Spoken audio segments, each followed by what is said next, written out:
Technique distinguishing thoughts from facts.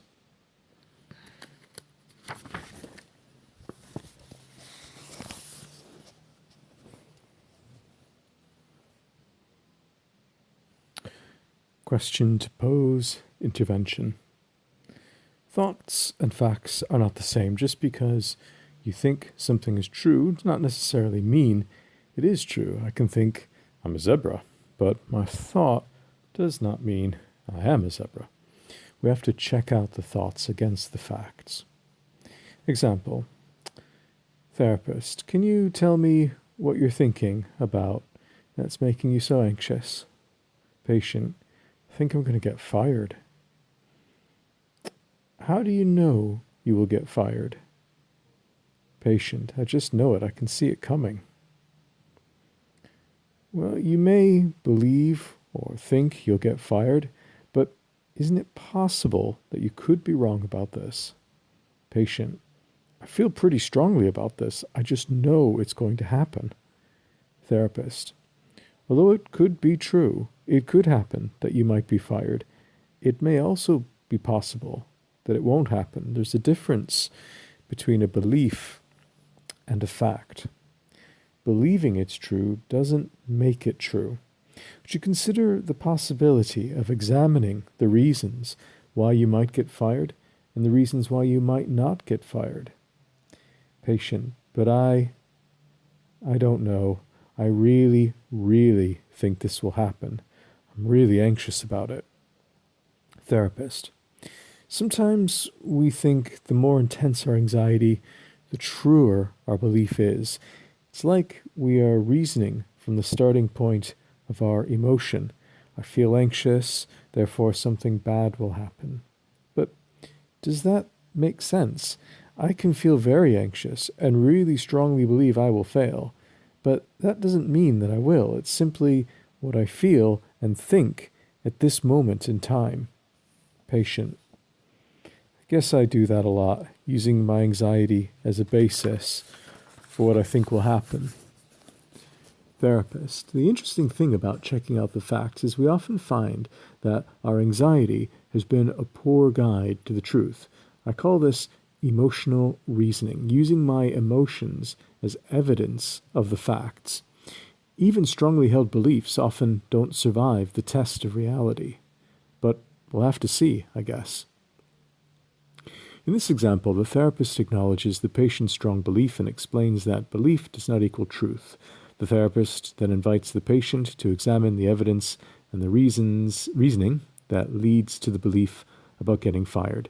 The recognition that thoughts are not facts is the starting point in helping the patient to construct alternative interpretations of events.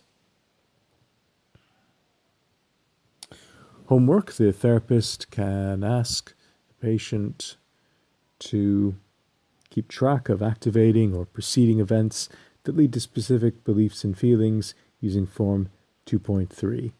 Of particular interest is to note if there's a pattern to the events that trigger problematic feelings and thoughts. Is the patient more likely to feel anxious when approaching a new behavior, interacting with people, when alone, or when facing a novel and challenging task? Is the patient more anxious when he or she is around people or in places that remind him or her of past experiences that are still upsetting? In addition, the patient can use Form 2.4 to examine how a particular thought does not always take into account all the possible facts. For example, the thought I'm not prepared for the exam does not include the possible facts that I'm intelligent, I've attended class, and I've read the assignments. The therapist can suggest, when in doubt, collect more facts. This directive reinforces the distinction between a thought and a fact. Possible problems. Well, some people believe that their thoughts are the last word on the truth. Indeed, sometimes the negative thoughts are true. We do not want patients to get the impression that we believe everything they believe is false, nor do we want to convey the idea that therapy is about positive thinking. It's about realistic thinking. This distinction can be made in the following way. Quote, sometimes your thoughts will accurately describe the facts, and sometimes your thoughts will not accurately reflect all the facts. Wouldn't it be a good idea to use a general rule of checking out your negative thoughts against all the relevant facts? Unquote. Or the thought that the patient has may only describe part of the reality. For example, I got a C on that paper, but I got B's and A's on other papers and exams. Indeed, if we consider one's performance at work or school, there may be thousands of facts that are possible candidates for examination, but the patient may selectively focus on a few that confirm his or her negative beliefs. Some patients respond by saying that examining the facts seems invalidating and critical of their feelings or their position. I've described this problem in Overcoming Resistance in Cognitive Therapy, Leahy 2001b.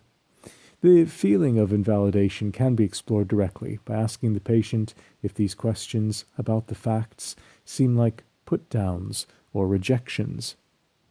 In addition, the therapist can suggest that whenever the patient feels invalidated, it offers an excellent opportunity to share these feelings with the therapist.